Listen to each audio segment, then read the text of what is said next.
عفوك إني من نور مدت يداي نزعت أسرار قلبي وجئت ألقي اعوذ باللہ من الشیطان الرجیم بسم اللہ الرحمن الرحیم یا ایہا الذین آمنوا کتب علیکم الصیام کما کتب علی الذین من قبلکم لعلکم تتقون۔ سورہ بقرہ کی آیت ہے۔ موضوع ہے رمضان المبارک کا۔ اے لوگو جو ایمان لائے ہو، تم پر روزے رکھنا لکھ دیا گیا ہے جیسے کہ ان لوگوں پر لکھا گیا جو تم سے پہلے تھے، تاکہ تم بچ سکو یا تقوی اختیار کرو۔ روزہ بطور سزا ہم پر فرض نہیں کیا گیا، بلکہ اجر و ثواب اور تقوی کے حصول، درجات کی بلندی اور نیکیوں میں اضافہ کے لیے فرض کیا گیا ہے۔ پہلی امتوں پر بھی اللہ تعالیٰ نے روزہ فرض کیا تھا، مگر اس کے اوقات، کیفیات اور تعداد میں فرق تھا۔ امت محمدیہ صلی اللہ علیہ وآلہ وسلم کے لیے آسانیاں زیادہ ہیں اور اسی طرح اجرت بھی زیادہ ہے۔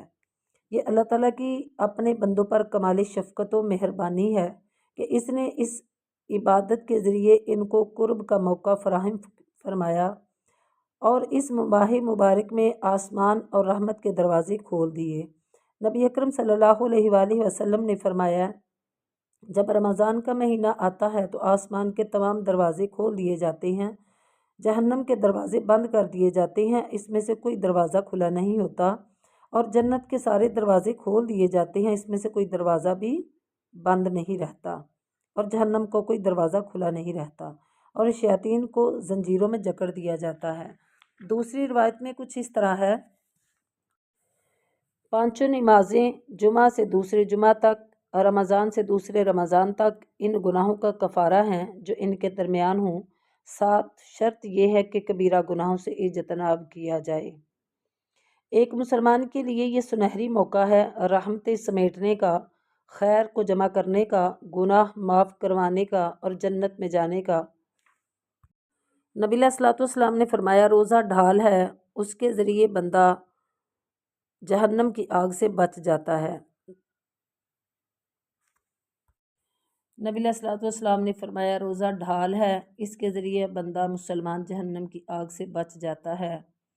اللہ تعالیٰ کی پکڑ، عذاب اور گرفت سے محفوظ وہی ہوگا جو فرائض ادا کرے گا، ماہ مبارک کا احترام کرے گا یعنی رمضان المبارک کا، عبادات کو خشوع و خضوع سے پورا کرے گا اور فواحشات و منکرات سے اجتناب کر کے اللہ تعالیٰ کے احکام و فرامین پر عمل پیرا ہوگا۔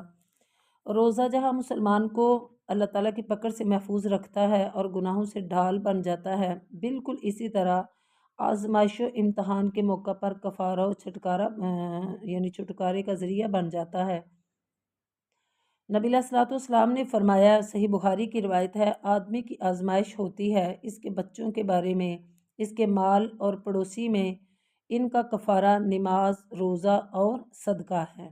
یعنی تین چیزوں سے مسلمان کی آزمائش ہوتی ہے تو کفارہ بھی تین چیزوں ہی سے بنتا ہے، مثلاً بچوں کے ذریعے، مال کے ذریعے اور پڑوسی کے ذریعے۔ تو کفارہ بھی تین چیزوں سے ہے، نماز کے ذریعے، روزہ کے ذریعے اور صدقہ کے ذریعے۔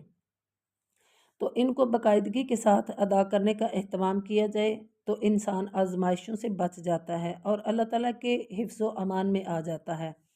آزمائش سے کیا مراد ہے؟ اس کا مطلب یہ ہے کہ اللہ تعالیٰ ان چیزوں کے ذریعے اپنے بندوں کو آزماتا اور ان کا امتحان لیتا ہے، جیسا کہ اللہ تعالیٰ قرآن پاک سورہ تغابن میں ارشاد فرماتا ہے، انما اموالکم و اولادکم فتنہ، بے شک تمہارے مال اور اولادیں فتنہ ہے یعنی آزمائش گاہ ہیں۔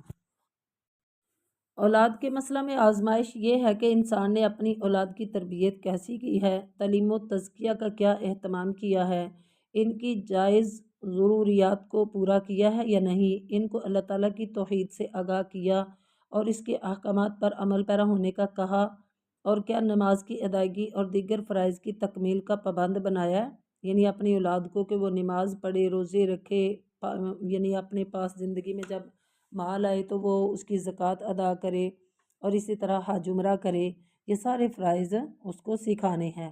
نمبر 2، مال میں آزمائش یہ ہے کہ مال کس طرح اور کہاں سے کمایا۔ کہیں نوسر بازی، 2 نمبری، دھوکہ، فراڈ، ملاوٹ، دھوکہ اور فریب کے ذریعے تو دولت جمع نہیں کی، اور مال تو حلال اور کمائی بھی درست ہے، تو کیا خرچ کرتے ہوئے یعنی اسراف تو نہیں کیا، یا فضول خرچی سے کام تو نہیں لیا، یا پھر بخل اور کنجوسی سے کام تو نہیں لیتا رہا۔ پڑوسی کے بارے میں آزمائش یہ ہے کہ کیا اس کے حقوق کو پورا کیا، مشکل میں ساتھ دیا، آرام و سکون کا خیال رکھا، اس کی بیوی بیٹی کے مسئلہ میں خیانت سے تو کام نہیں لیا۔ مثلا آپ کو پتہ ہے کہ نبی صلی اللہ علیہ وسلم نے فرمایا کہ بدترین زناکار وہ ہے اور اس کو سب سے زیادہ سزا دی جائے گی جو اپنے ہمسائے کی بیٹی سے زنا کرتا ہے۔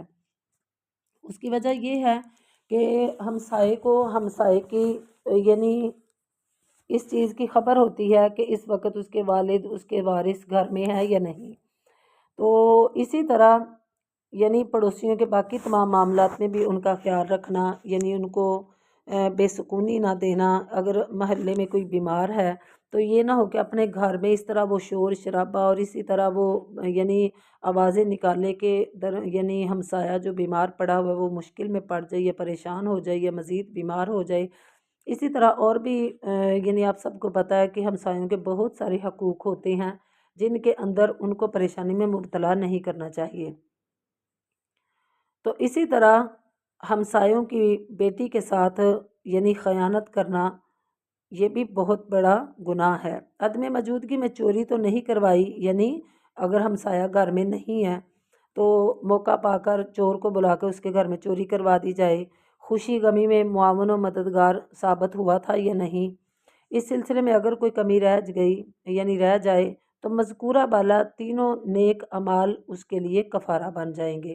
اللہ تعالیٰ کا ارشاد ہے ان الذین آمنوا وعملوا الصالحات انا لا نضیع اجر من احسن عملا۔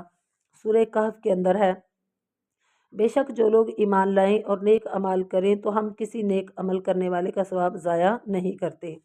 اللہ تعالیٰ بہت بڑے قدردان ہیں، اہل ایمان کی نیکیوں اور ان کے اجر و ثواب کو ضائع نہیں کرتے اور نہ ہی کسی پر ظلم کرتے ہیں۔ نیک عمل کرنے والے چاہے مرد ہوں یا عورتیں سب جنت میں جائیں گے۔ اللہ تعالیٰ کا ارشاد ہے وَمَن يَعْمَلْ مِنَ الصَّالِحَاتِ مِن ذَكَرٍ أَوْ أُنثَىٰ وَهُوَ مُؤْمِنٌ فَأُولَٰئِكَ يَدْخُلُونَ الْجَنَّةَ وَلَا يُظْلَمُونَ نَقِيرًا۔ سورہ نساء کی آیت ہے، مومن مرد اور مومن عورتوں میں سے جو بھی نیک عمل کریں گے وہ جنت میں جائیں گے، اور ایسے لوگوں پر کھجور کی گٹھلی کے شگاف کے برابر بھی ظلم نہیں کیا جائے گا۔ دیگر عبادات کی طرح اللہ تعالیٰ نے رمضان المبارک کے روزے بھی مرد و خواتین پر فرض فرمائے ہیں جو اہم ترین عبادت ہے۔ اللہ تعالیٰ کا ارشاد سورہ بقرہ کے اندر ہے فَمَن شَهِدَ مِنكُمُ الشَّهْرَ فَلْيَصُمْهُ، تم میں سے جو شخص اس مہینے کو پائے اسے روزہ رکھنا چاہیے۔ روزے 2 ہجری میں فرض ہوئے اور نبی علیہ السلام نے اپنی حیات طیبہ میں 9 مرتبہ اس فریضے کو انجام دیا۔ مدت يداي نزعت أسرار قلبي وجئت ألقي